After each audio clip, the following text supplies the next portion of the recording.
Hi எல்லாருக்கும் வணக்கம். Welcome to my channel of Vasundhara Durai. இன்றைக்கி லாஸ்ட்டு சண்டே எடுத்த ஒரு ரேண்டமான வீடியோ தான் வந்து பார்க்க போகிறோம். அண்ட் எனக்கே இப்போ இந்த வீடியோ பார்க்கும்போது கொஞ்சம் ஆச்சரியமாக தான் இருக்குது. ஏன்னா அன்றைக்கி என் ஹஸ்பண்ட் வந்து என்னை ரொம்ப கலாய்ச்சிட்டே இருந்தாங்க. என்னடா இது, என் வீடா இது, இவ்வளோ காலையில் வந்து பிரகாசமாக பூஜைலாம் பண்ணி வீடே ரொம்ப மங்களகரமாக இருக்குது, நீ வேறு என்ன இப்படி நல்லா மங்களகரமாக இருக்குன்னு சொல்லிட்டு என்னை கிண்டல் பண்ணிட்டே இருந்தாங்க. ஏன்னா அவங்க வந்து வெளியில் வந்து கடைக்கு போயிருந்தாங்க வேலை விஷயமா. ஸோ வந்து பார்க்கும்போது பார்த்தா ஏர்லி கொஞ்சம் மார்னிங்கே 9 o'clock போலவே நான் வந்து சாமிலாம் கும்பிட்டுட்டேன்னா பார்த்துக்கோங்களேன்.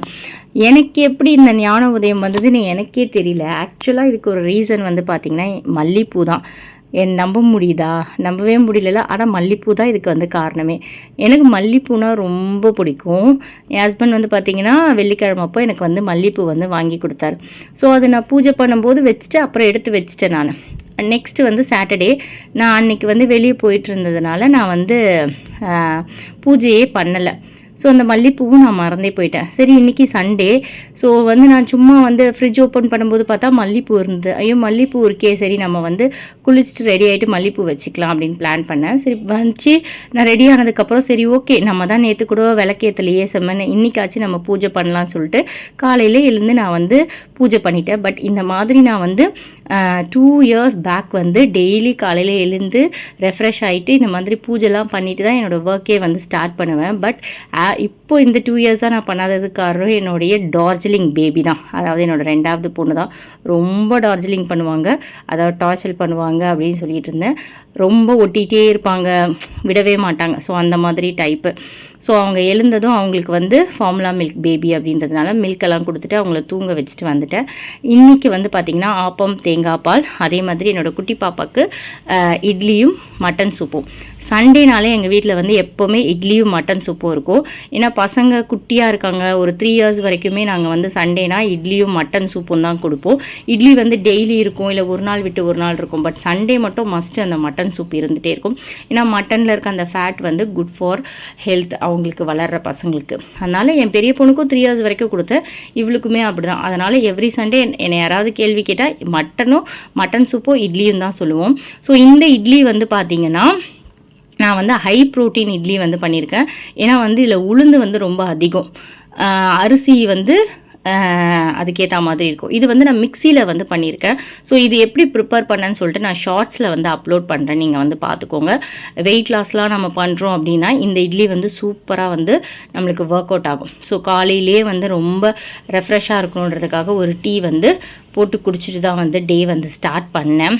ஆப்பத்துக்கு வந்து கொஞ்சமாக வந்து சோடா மாவு வந்து போட்டேன். நான் வந்து போட மாட்டேன், பட் இருந்தாலும் ஆப்பம் கொஞ்சம் சாஃப்டாக வருமே அப்படின்ட்டு தான் நான் வந்து போட்டேன்.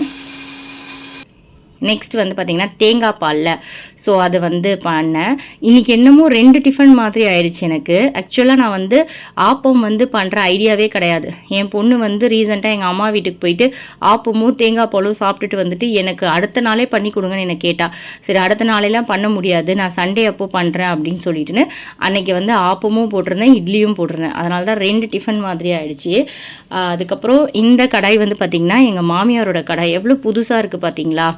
எங்கள் மாமியாரோட சில திங்ஸ் எல்லாமே வந்து நல்லாயிருக்கும், நல்லா சூப்பராக இருக்கும், யூஸ் பண்ணுறதுக்கும் நல்லாயிருக்கும், அதே மாதிரி புதுசாகவும் இருக்கும். அன்றைக்கி ஆப்பம் பார்த்திங்கன்னா ரொம்ப சாஃப்டாக ஃப்ளஃபியாக வந்துருந்தது. நான் இந்த ஆப்பத்தில் வந்து பார்த்திங்கன்னா கொஞ்சம் தேங்காய் பாலும் ஆட் பண்ணியிருந்தேன்னா டேஸ்ட் வந்து ரொம்பவே சூப்பராக இருந்தது. எனக்கு மேரேஜ் ஆகி 7 years ஆக போகுது. அந்த 7 yearsலேயுமே வந்து பார்த்திங்கன்னா இப்போ தான் வந்து ஒரு 4th டைமோ 5th டைமோ வந்து ஆப்பம் வந்து பண்ணியிருந்தேன். ஸோ ஆப்பத்துக்கு தேங்காய் பால் காம்பினேஷன் வந்து ரொம்ப அல்டிமேட்டாக இருந்தது. ஸோ இந்த டிஃபன் எல்லாம் பண்ணி ஹஸ்பண்ட்க்கும் பாப்பாவுக்கும் கொடுத்துட்டு அடுத்து என்னோடய குட்டி பாப்பாக்காக வந்து மட்டன் சூப் வந்து பண்ணிகிட்ருக்கேன். மட்டன் சூப் வந்து நாங்கள் எடுத்துக்கிற மாதிரி இருந்தால் தக்காளி வெங்காயம்லாம் அப்படியே வந்து போட்டு பண்ணுவேன். பாப்பாவுக்கு அப்படின்றதுனால இட்லிலலாம் பிசைஞ்சு கொடுக்கணுமா, ஸோ அதனால் வந்து அந்த வெங்காயம் தக்காளியோட அது கூட அந்த சத்து கூட அவங்களுக்கு வரணும் அப்படின்றதுக்காக நான் வந்து எல்லாமே அரைச்சி அந்த மட்டனில் ஊற்றிட்டு தேவையான அளவுக்கு தண்ணியும் ஊற்றிட்டு பொடி வந்து போடுவேன். தனியா, மிளகு, சீரகம், சோம்பு. இது வந்து பாப்பாக்காக தனியாக ரெடி பண்ண பொடி. ஏன்னா மிளகு வந்து கொஞ்சம் கம்மியாக போட்டு எது அதிகமாக போடணும் எது கம்மியாக போடணும்னு சொல்லிட்டு கம்மியாக போட்டு அந்த மாதிரி ரெடி பண்ணி வந்து அவளுக்காக அரைச்சி வச்சுருப்பேன். ஸோ அது போட்டு விசில் வச்சு நான் வந்து இறக்கிடுவேன். எல்லாருக்கும் சுட்டு கொடுத்துட்டு லாஸ்ட்டில் தான் நான் சாப்பிட்றேன். ஆப்பமும் தேங்காய் பாலும்.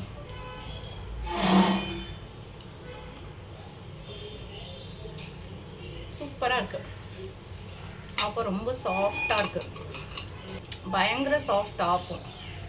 லைட்டாக நம்ம பேக்கிங் சோடா போட்டோம்ல, அது நல்லா சாஃப்ட்டு. அதுக்கப்புறம் அதில் கொஞ்சம் தேங்காய் பால் வேறு ஊற்றினேன்னா ஒரு மாதிரி நல்ல டேஸ்ட் இருக்குது.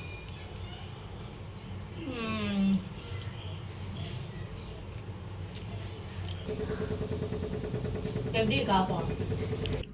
மட்டன் சூப் வந்து பார்த்திங்கன்னா சூப்பராக வந்து ரெடி ஆகிடுச்சு. ஏன்னா நான் மட்டன் அந்த வெங்காயம் தக்காளிலாம் கட் பண்ணுவேன்ல, அப்போவே வந்து மட்டனை கொஞ்சம் நேரம் வந்து வேக விடுவேன். அது வேக விட்டுட்டு அதுக்கப்புறமா நான் வந்து விசில் ஒரு 7 விசில் விட்டேன்னு வச்சுக்கோங்களேன். அப்படியே மட்டன் வந்து பஞ்சு போல் வெந்துடும். ஸோ இந்த மட்டன் சூப் ரெடி ஆனதும் பாப்பாவுக்கு மட்டும் நான் ஃபஸ்ட்டு தனியாக எடுத்துகிட்டு ஒரு 4-5 பீஸ் மட்டனையும் எடுத்து வச்சுருவேன். அதுக்கப்புறமா எங்களுக்கு வந்து பார்த்திங்கன்னா கொஞ்சம் எக்ஸ்ட்ராவாக மிளகுத்தூள் கொத்தமல்லிலாம் போட்டு வேக வச்சு நல்லா வந்து கொதிக்க வச்சு எடுத்தோம்னா நம்மளுக்கு சாப்பிட்ற மாதிரி மட்டன் சூப் வந்து ரெடி ஆகிடும். ஸோ பாப்பாக்காக வந்து அந்த பேட்டர்லேருந்து இட்லி மாவுலேருந்து இட்லி ஊற்றி அவளுக்கு தனியாக வந்து ஊட்டி விட்டுட்டேன். ஸோ இதுக்கப்புறம் ரொம்ப டயர்டாகிடும். ஸோ ஒரு நல்ல டீ போட்டு குடித்தாதான் நல்லாயிருக்கும்னு டீ வந்து போட ஆரம்பித்தேன். இது வந்து ஆந்திரா மீன் வவ்வால். இதை வந்து நான் பார்த்திங்கன்னா அரிசி கழுவின தண்ணி இருக்குல்ல, ஸோ அதை எடுத்து சோக் பண்ணி வச்சுருக்கேன். ஏன்னா வந்து மண் ஸ்மெல்லாம் வரக்கூடாது அப்படின்ட்டு. பட் இதில் வராது, ஏன்னா இது பண்ணையில் வளர்த்த மீன் தான். இருந்தாலுமே நான் வந்து பார்த்திங்கன்னா கொஞ்சமாக வந்து அரிசி கழுவின தண்ணி வந்து எடுத்து ஊற வச்சுருக்கேன். அது ஊறின கொஞ்சம் நேரத்துக்கு அப்புறம் மிளகாத்தூள் மஞ்சள் தூள் உப்பு போட்டு நான் வந்து ஃப்ரிட்ஜில் எடுத்து வச்சுருவேன். ரொம்ப லேட் ஆயிடுச்சு. மீன் குழம்பு தான் வைக்க போகிறேன். 4 டைப்ஸ் ஆஃப் மீன் குழம்பு எனக்கு தெரியும். ஸோ இப்போ எது வைக்கிறதுன்னு யோசிச்சுக்கிட்டே தான் நான் இருக்கேன். கவலை மீன், சங்கரா மீன், அதுக்கப்புறம் ஆந்திரா மீன், ஓகே, வவ்வால். ஸோ இதில் எது வச்சு நான் மீன் குழம்பு பண்ணுறதுன்னு திங்க் பண்ணிகிட்டே இருக்கேன். ஆமாம், நீ என்ன பண்ணுற? கேரட்டா? நீ தான் அப்போ அதை அப்படி திறந்து வச்சுட்டு போனியா அந்த கேரட் பாக்ஸை? தேவையானது ஒரு 2-3 எடுத்து வச்சுட்டு போ. எதுக்கு அடிக்கடிக்கு எடுத்துக்கிட்டு இருக்க? மூடிட்டியா?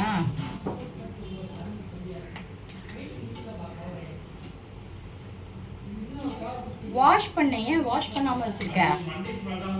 எனக்கு பாதிக்கா எப்படி இருக்குது டேஸ்ட் பண்ணி பார்க்குறேன். கேரட் நல்லா இருக்குனாரா அப்பா?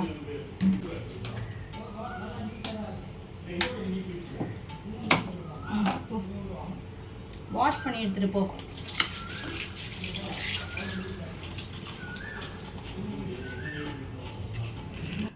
இதுவுமே வந்து பார்த்திங்கன்னா மீன் குழம்புக்கு தான், அரைச்சி தான் வைப்போம். என் அம்மா எப்போவுமே மீன் குழம்பு செஞ்சாங்கன்னா அரைச்சி தான் வைப்பாங்க. மீன் குழம்புனா எங்கள் அம்மா தாங்க. பீச்சில் இருக்க சுந்தரி அக்கா கடை என்ன, கோவிந்தம்மாள் கடை என்ன, அப்புறம் மீனவர் உணவகம்லாம் என்னங்க, என் அம்மா மீன் குழம்பு நீங்கள் சாப்பிட்டீங்கன்னா அவ்வளோதான், அவ்வளோ டேஸ்ட்டாக இருக்கும். அது நம்ம வச்சா கூட அந்த கைப்பக்குவம் வரவே வராது. நம்ம வைக்கிற அதே மாதிரி தான் இருக்கும். ஆனால் எப்படி தான் அந்த டேஸ்ட் வருதுன்னே தெரியல. எங்கள் அம்மா தண்ணியாக வச்சாலும் அந்த டேஸ்ட் வரும், திக்காக வச்சாலும் டேஸ்ட் வரும். இப்போ ஒரு ரீசண்டாக ஒரு புதன்கிழமை தான் நான் போய் சாப்பிட்டேன் எங்கள் அம்மா மீன் குழம்பு. செம்ம டேஸ்ட்டாக இருந்தது, அடிச்சிக்கவே முடியாது, அந்தளவுக்கு பயங்கர டேஸ்ட்டாக இருந்தது. ஸோ அவங்க மீன் குழம்பு கம்பேர் பண்ணும்போது நான் யார் மீன் குழம்பு சாப்பிட்டாலுமே ஓகேவாக இருக்குது அப்படின்னு தான் எனக்கு தோணும். ஏன்னா அந்தளவுக்கு டேஸ்ட்டாக எங்கள் அம்மா ஒரு சாம்பார் செஞ்சாலும் சரி ரொம்ப யூனிக்காக இருக்கும் அவங்களோட டிஷ்ஷஸ் மட்டுமே. அதனால் யாரோடையுமே கம்பேரே பண்ண முடியாது, அவங்க வேறு லெவல். ஸோ நான் இதுலேயே வந்து நான் சொன்னல 4 டைப்ஸ் ஆஃப், அதில் ஏதாவது ஒன்று மிக்ஸ் அண்ட் மேட்ச் பண்ணி நான் செஞ்சுருவேன். எப்போ பாரு ஒரே மாதிரி மீன் குழம்பு செய்கிறதுக்கு பதிலாக. இது வந்து பார்த்திங்கன்னா கடாயில் எண்ணெய் ஊற்றி வெங்காயம் தக்காளி இஞ்சி பூண்டு பச்சை மிளகாய் கருவேப்பிலை கொத்தமல்லி அதுக்கப்புறமேட்டு மிளகாத்தூள் மஞ்சள் தூள் போட்டு நல்லா வதக்கிட்டு, அதுக்கப்புறமேட்டு அந்த புளி வந்து ஊற வச்சுருப்போம்ல அதையும் சேர்த்து நான் வதக்கிட்டு, அதுக்கப்புறமேட்டு வேணும்னா நம்ம தேங்காய் வந்து சேர்த்துக்கலாம், வேணான்னா ஸ்கிப் பண்ணிக்கலாம். நான் தேங்காய் வந்து போட்டுக்கிறேன், எனக்கு ரொம்ப பிடிச்சிருக்கு இப்போலாம் தேங்காய். ஸோ அதனால் தேங்காய் போட்டு அதையும் வதக்கிட்டு, அதுக்கப்புறம் மிக்ஸி ஜார் போட்டு மிக்சியில் வந்து ஒரு அடி அடிச்சுட்டு, அதுக்கப்புறம் மறுபடியும் அதே கடாயில் எண்ணெய் ஊற்றி நம்ம கடுகு வெந்தயம்லாம் தாளிச்சிட்டு அந்த அரைச்ச அந்த விழுதை போட்டு தேவையான அளவுக்கு தண்ணி ஊற்றி வச்சிட்டோன்னு வச்சுக்கோங்களேன், மீன் குழம்பு வந்து ரெடி. அதுக்கப்புறம் எங்கள் அம்மா எனக்கு கொடுத்த இன்னொரு டிப்ஸ் என்னென்னு வந்து பார்த்திங்கன்னா, மீன் குழம்பு வந்து இந்த மாதிரி ரெடி பண்ணி வச்சுட்டு அதில் வந்து மீனோட தலையோ இல்லை ஒரு 2-3 மீனோ போட்டு நல்லா கொதிக்க விட்டிங்கன்னா, அது ஸ்டார்டிங்லேருந்தே கொதிக்கும் போது அந்த மீனோட ஸ்மெல்லு ஜெல்லாகி ரொம்ப டேஸ்ட்டாக இருக்கும்னு சொல்லுவாங்க. அதனாலே நான் எந்த டைப் ஆஃப் மீன் குழம்பு பண்ணாலுமே தலையோ இல்லை இந்த மாதிரி மீன் இருந்ததுன்னா எடுத்து போட்டு கொதிக்க விட்டுருவேன். அதுக்கப்புறம் லாஸ்ட்டாக என்ன மீனெல்லாம் சேர்க்கணுமோ அதுவும் வந்து சேர்ப்பேன். அப்போ மீன் குழம்பு வந்து ரொம்ப நல்லா டேஸ்ட்டாக இருக்கும். அடுத்து வந்து பார்த்திங்கன்னா, நம்ம ஃப்ரை பண்ணுறதுக்கு என்னெல்லாம் வேணுமோ மீன் அதுக்கெல்லாமே வந்து உப்பு, மிளகாத்தூள், இஞ்சி பூண்டு பேஸ்ட்டு, அப்புறம் கொஞ்சமாக புளி தண்ணி, உப்பு. ஸோ இவ்வளோ தான் வந்து போடுவேன். முன்னாடிலாம் வந்து பார்த்திங்கன்னா, ஒரு மிக்ஸி ஜாரில் நிறையா அரைச்சி அதை விழுதாக போடுவேன். அதுவும் டேஸ்ட்டாக தான் இருக்கும். இப்போலாம் எனக்கு சுத்தமாக டைமே இல்லை. மிளகாத்தூள், மஞ்சள் தூள், இஞ்சி பூண்டு பேஸ்ட் போட்டாலே போதும். எப்போயாவது தான் அரிசி மாவு, கார்ன்ஃப்ளவர் கூட போடுவேன். அது கூட அப்படியே விட்டுருவேன். பட் புளி தண்ணி கண்டிப்பாக சேர்த்தோன்னா அது ஒரு டேஸ்ட் கிடைக்கும். ஸோ அந்த மாதிரி இப்போ நார்மலாகவே வந்து செய்கிறேன். இதுவுமே நல்லா டேஸ்ட்டாக இருக்குதுன்னு சொல்லிவிட்டு, ஏன்னா பசங்களும் சேர்ந்து சாப்பிட்ணுல்ல. ஏன்னா நிறைய மசாலா போட்டோன்னு வச்சுக்கோங்களேன், அந்த மசாலாவோட கோட்டிங்கே மேலே இருக்கும். ஸோ அதனால் வந்து நார்மலாகவே செஞ்சிடுறது. ஸோ இது அப்படியே ரெடி ஆகிற சமயத்தில் நம்ம வந்து சாமான்லாம் கழுவி வச்சிடணும். இல்லைன்னு வச்சுக்கோங்களேன், என்னால் அதுக்கப்புறம் ஒன்ஸ் நான் வந்து என் பாப்பாவுக்கு சாப்பாடு ஊட்ட போயிட்டேன்னா 2 hours ஆகும். ஏன்னா அவளுக்கு இன்னுமே வந்து சாப்பிட தெரியல, விழுங்க மாட்றா, எல்லாத்தையுமே வெளியில் துப்பிடுறா. அதனால் 2 hours மேலே ஆகும். அதனால் அதுக்கு முன்னாடியே செஞ்சிடணுன்னு சாமான் கூட வாஷ் பண்ணி வச்சுருந்தேன். நான் இதில் வந்து பார்த்திங்கன்னா மத்தி மீன் தான் வந்து ஆட் பண்ணியிருந்தேன். ஸோ வவ்வால்லாம் வந்து பார்த்திங்கன்னா ஃப்ரை பண்ணி எடுத்தால் தான் சூப்பராக இருக்கும். ஏன்னா இது கொழுப்பு கொஞ்சம் ஜாஸ்தி இந்த மீனில். ஸோ அதனால தான். ஸோ ஃபைனலாக வந்து பார்த்திங்கன்னா மீனும் அழகாக வறுத்துட்டு மீன் குழம்பும் வந்து ரெடி பண்ணிட்டோம். மீன் குழம்பு வந்து ரொம்ப டேஸ்ட்டாக இருக்கும். நான் வந்து திக்காக தான் பண்ணேன். உங்களுக்கு தண்ணியாக வேணும்னா நீங்கள் இன்னும் கொஞ்சம் தண்ணி கூட வந்து ஆட் பண்ணிக்கலாம். திக்காக எனக்கு ரொம்ப பிடிக்கும், ஏன்னா சாப்பாடோட ஜெல் ஆகும் அப்படின்ட்டு. ஸோ எல்லாமே ரெடி பண்ணி பிளேட்டிங்கும் எடுத்து வச்சு அன்றைக்கி சாப்பிட்டு இந்த டேவை வந்து நாங்கள் இப்படி தான் வந்து கம்ப்ளீட் பண்ணோம். உங்களுக்கு வீடியோ பிடிச்சிருந்தா லைக் பண்ணுங்கள் அண்டு சப்ஸ்கிரைப் பண்ண எல்லா நல்ல உள்ளங்களுக்கும் நன்றிகள் தெரிவிச்சுக்கிறேன். இந்த வீடியோக்கு இவ்வளோ தான். பாய்.